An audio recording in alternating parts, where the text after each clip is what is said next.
I've done 7 tour lectures so far, and with an average audience size of about 2,500, and they're going great. They're unbelievably positive. Almost everybody dresses up, which I think is really cool. When I went out on tour in 2018, before I went out, I thought I wanted to do this like 100% right, or at least as close to that as I could manage. So I went out and bought some expensive suits, and I spent way more money on, this is one of them actually, way more money than I ever thought I'd spend on clothes. And I really felt quite bad about it. You know, I thought maybe it was an extravagance, but I thought, no way, man, I'm going to see if I can nail this dead on. And I'm going to be speaking to, 100,000 people. I'm going to look as sharp as I possibly can.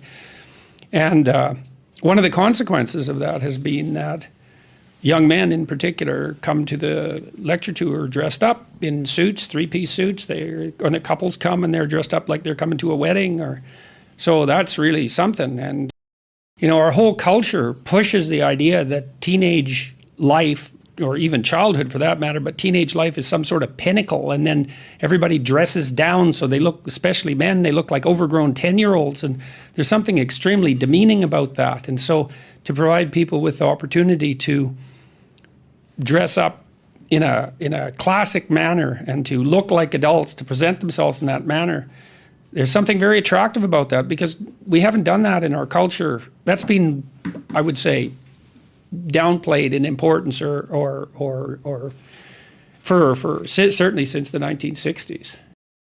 Some of it's just fashion, fashion moves around, and it usually drifts from the top down. And so when formality becomes the norm, but that drifts down, say, to the working class, then the upper class thinks, well, we can't do that because that would, associate us with the unfashionable people, and then they dress down. And so then that drifts down the hierarchy. And so there's some of it's just fashion, but a lot of it too is this idea that this sort of reflexive, rebellious attitude that anything that violates traditional norms, or even anything that's associated with patriarchal oppression and adulthood, is to be eliminated in favor of what's hypothetically a more free individuality. But it's not, because everybody looks the same. I was in Washington 4 or 5 years ago, maybe longer than that. It's probably longer than that, when I first went in the summer. And one of the things that really struck me, all these people wandering around these great monuments, is all the men looked like overgrown 10-year-olds. They looked exactly like their kids, except they were bigger. They looked like they'd been inflated with a bicycle pump. And I thought, this is weird that adults are dressing like children, and not good. And so some of it's fashion, but some of it's also that. No, I don't think it's exclusive to America. I think it was more noticeable to me in Washington, and I think that's when it really hit me, because Washington is, in some sense, a place of pilgrimage, and people from every class go there, and that's a good thing, and they should, from every economic class. And so it was like it was a real cross section of the total population, and that was one of the things that struck me quite bluntly. And so, anyways, it's very nice to see all these people. I talked to my father about this years ago, because he always wore a suit when he was a teacher. He's still alive. He's a teacher, and he always wore a suit. And I asked him why one day, and he said because it was his way of showing respect for the students.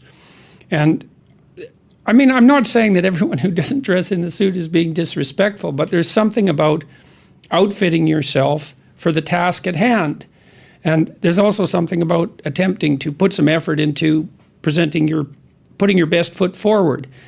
And I don't really buy the it takes more time in the morning argument. It takes a bit more time, but once before I went on this tour, I went through all my clothing and I tossed out everything that didn't fit, and which included a number of suits that were old, and I had to organize them, and that took about a day to get my closet in order. But then from then on, it was actually a pleasure in some sense.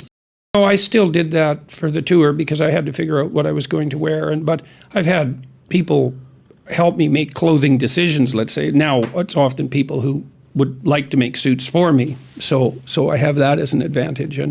But I did that pretty much on my own. How do you dress so well? Any tips? Well, thank you. I started buying nice clothes, let's say, this year, really. I had some decent suits before that. I did some research online to find out who good suit manufacturers were. You can look that up.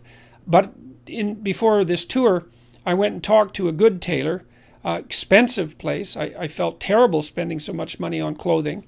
But I felt that if I was going to go talk to, it's been 200,000 people, that I was going to do it right, and I was going to invest in some decent clothes. And even though it hurt my cheap Northern Alberta soul to do it, it was definitely worth it.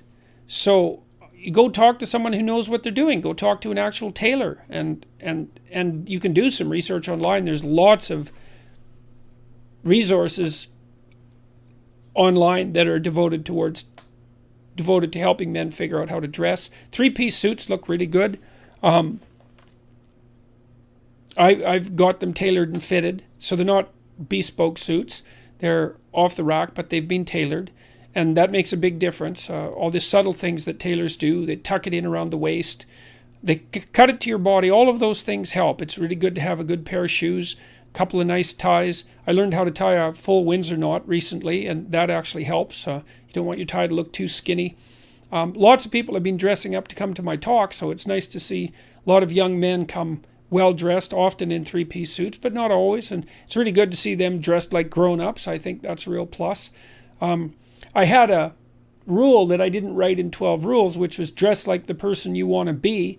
I kind of took that from Nietzsche, because Nietzsche said, every great man is an actor of his own ideal. It's a very nice aphorism, and basically what it meant was that sometimes you have to act out what you want to be before you become it. You have to pretend. And it's not a lie. It's really a pretense, like children pretend to be a father before they grow up and become a father. It's a form of practice. And so tip 1 might be figure out who you want to be. Tip 2 might be, well, then dress like that person. That's a good start. And because I think if you want to become who you want to be, then no detail is too small to overlook. And certainly it isn't exactly that people judge you by your clothes, although they do to some degree. It's that if whatever you can have going for you, you might as well have going for you. That's how it looks to me. And certainly my experience has been that the response to my improved wardrobe has indicated that the investment was clearly worth it, indisputably and clearly worth it. And it's nice to be dressed sharply to go in front of an audience. It's a sign of respect to the audience. There's other ways of showing respect to an audience, but that's certainly one. And so it's been extraordinarily worthwhile. I would say if you're going for a job interview, if you're at any critical point in your life, then you should dress the part, because you want to do everything you can to tip the scales not in your favor exactly, but in favor of having the right thing happen.